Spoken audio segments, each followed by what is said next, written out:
Questions for Coach Lindsey? I guess you feel pretty good. It's good to win, that's for sure. It's a crazy game, really. A lot of ups and downs, emotions back and forth. And I was telling our guys yesterday, it was really fun to see our guys play well early and then handle some adversity. There in the second quarter, nobody panicked at halftime. It's always good to see how your guys react. When things don't always go exactly your way. And we came back out in the second half and. After a couple drives sputtered there in the second quarter and responded, and was really proud of the way those guys, kept their composure and there was no panic in the locker room, which is always good to see.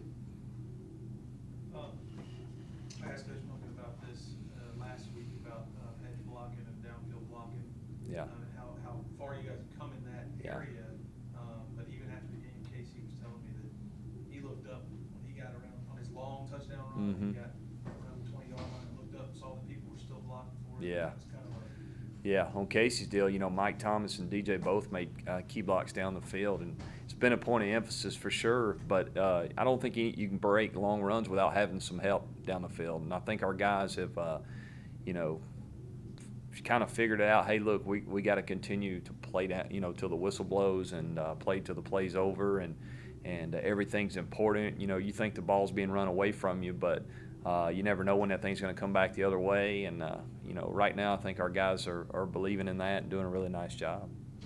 Coach, you got off to such a fast start in the first quarter, Yeah. really moving the ball really in rhythm. Right. Second quarter rolls around, things kind of slow down to get clunky. Was that something that was caused on Southern Miss's end, or did Texas State make some adjustments that kind of got you out of that? Well, I think a little of both. I think they changed the front a little bit on us, which took a little bit to adjust.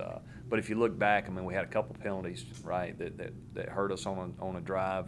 I guess we had the turnover there within that second quarter. We had the fumble, so we had that, and then the other one, the third drive there, we just kind of didn't get a third and short, which we were pretty good on third downs all night. And that was one, a little disappointed we didn't convert there. But it's college football. Those guys, they got scholarships on their side, and they got good coaches, and they made some adjustments, and then luckily at halftime we made some as well and came back out and executed.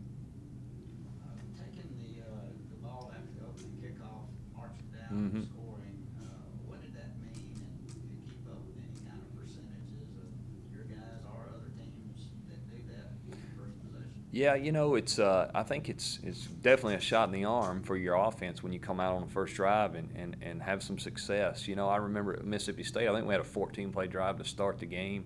Didn't score, but we did move it well. And but Austin Peay, the first series, I don't think we did. So I'd have to look back. But it's good. It's always good to get off to a fast start. I think it breeds confidence for your guys, and you feel like, okay, they're doing what we thought they did. Our game plan feels good, and it's good preparation.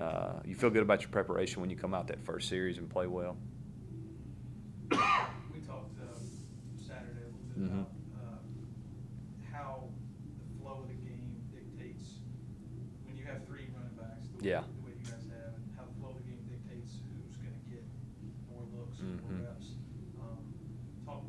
Yeah, I think each week's a little different probably. You have different personnel groups that you've kind of got your guys slotted to play, right? And then depending on what the defense does, sometimes depends on what personnel group you like the most. And therefore, one guy may be in the game a little more than the other or so forth. I think it's a little unpredictable. We do try to do a good job of rotating them. They're all better when they're fresh. And so when you're going to snap it, close to 80 times, which I think we've been around that number first three games, those guys are going to have to split reps and play. And we got three guys that are very capable right now. They are similar, although I think in our eyes we see them all being maybe some a little better in some areas than others. So we try to, as much as we can, put them in the best position by their skill set and what they're capable of doing. But some of it's just based on feel. Some of it's based on the personnel groups in the game.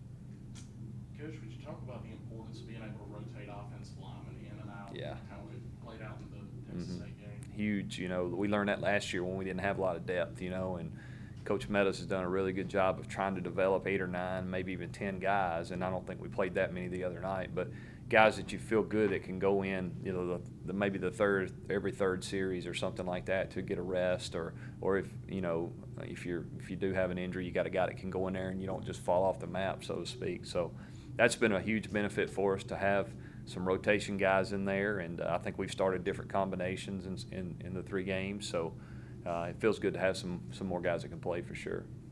Coach, I guess biggest point total for a 2-game stretch in 4 years for Southern Miss. So for you guys to put up that many points, even though you didn't win by that many, I mean, how crucial is that to try and keep doing that? Well, yeah, we want to score every time we get it. You know, that's the goal. It just feels good that we're actually playing well. You don't always score. So, you know, we've done that before, played well and not executed down in the red zone and score zone. So, you know, I'm proud of the fact that we're playing better down there. But, you know, we broke some long runs and a couple long passes the other night that helped with that too. But, you know, hopefully our guys will continue to build some confidence. Of course, we got a huge challenge this week on Nebraska. You know, it's doesn't get any easier. And as the season goes and people see you more and more, there's good coaches out there, so we'll have to continue to adjust and try to play well. It's one thing to play well, I guess, but to see 2-1 on paper, see you guys over 500 going in the right direction, what does that mean for the program? Oh, I think it's huge. I mean, our guys, again, it's confidence. You know, our guys feel good about the direction we're headed. We've said that, you know, and now we're in a position now where we can see some benefits of the things that we've tried to do well and the things that we've done in the off season. So. But it's a long season. You know, we got 9 more games for sure, so we got to make sure we continue to try to improve each week. What was Jalen doing that got him all those yards? You know, Jalen, I think Jalen was just playing really hard. I mean, if you notice, if you watch and go back and look, you know, the runs, he's hitting them hard downhill, you know, doing a good job of staying where he's supposed to be. From the design of the play, like if it's a inside zone play, making sure he's on the right track. I think he's doing a really nice job of that, not getting too wide.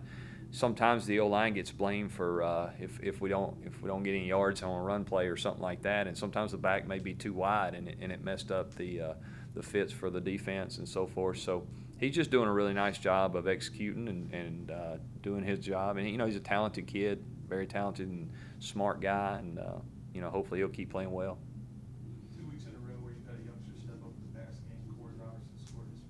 Yeah.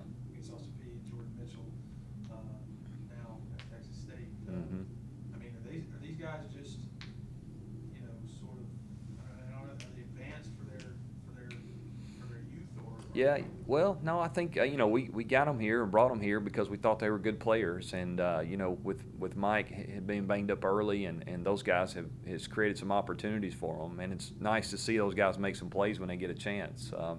We feel good about them. I mean, obviously they're young guys and still learning, and there's still mistakes here and there, but they do a really nice job, I think, of trying to play fast. And you know, to me that's the biggest adjustment when you come from high school or you redshirt a year like Corey did, and the speed of the game, you're not used to it yet, because when you get out there on that field, it's a little different, and they're just continuing to grow as players, and excited about the future for them for sure.